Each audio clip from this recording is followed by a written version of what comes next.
Parallel connection of the battery packs. We're testing the battery pack in parallel.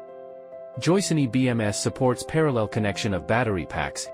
It has the ability to instantly control the charging current and at the same time provide secondary protection for charging current, so that no peak current will be generated to avoid causing damage to the battery. In contrast, it is not recommended to use conventional battery packs with different voltages in parallel. This is because when a high-voltage battery pack is charging a low-voltage battery pack, peak currents may occur at this time due to the small internal resistance of the cells.